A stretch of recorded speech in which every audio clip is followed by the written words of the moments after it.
There is so much pressure right now for rabbis to appear as if there is consensus on this issue, but Jews have never had consensus on anything.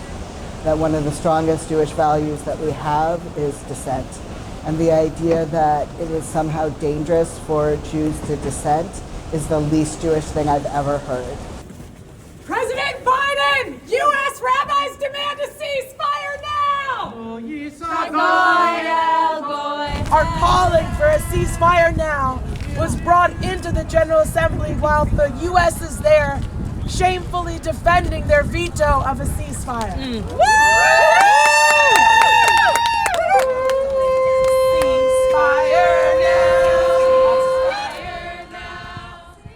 We were on a tour of the UN, and when they took us into the Security Council chamber, which is the chamber that's responsible for decisions of war and peace, that's where the US is using their veto, we broke into song and prayer.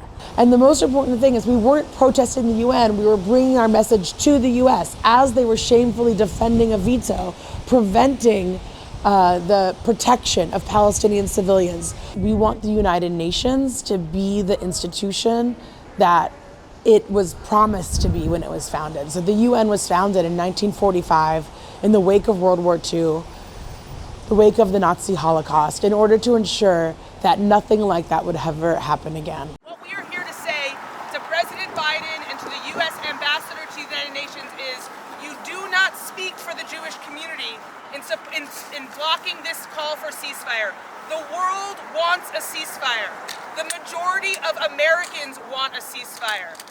Do you think your movement will have an impact in the elections this year? Because everyone is looking on Washington. What's going to change?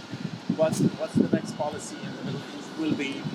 What do you hope to achieve on this level? We hope to tell President Biden that it's not too late for him to actually do what is right and just, and that's what will get him reelected. Is bringing about a permanent and lasting ceasefire will actually support his campaign. It's also important for us as Jewish people not to let the narrative and not to let anyone say that this is being done for Jewish safety.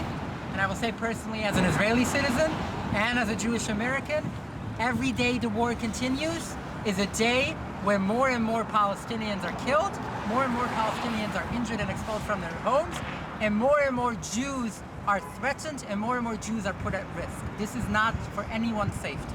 We know that from seeing rising anti-Semitism acts that are because people associate Jews with what Israel's doing, and that's partly because Israel tries to claim it's doing this for us, and it's not. We are not in support of that. What we're seeing in Israel, which claims to be acting in the name of Jewish people, is actually in the name of a nation state. That is a political ideology. That is not Judaism. Zionism is not Judaism.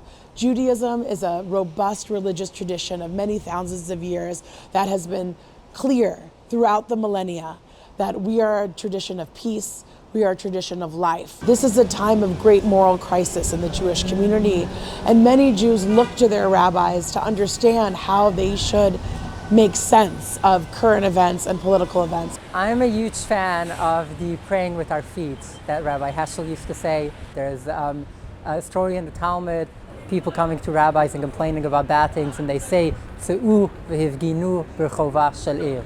Go out and protest on the street.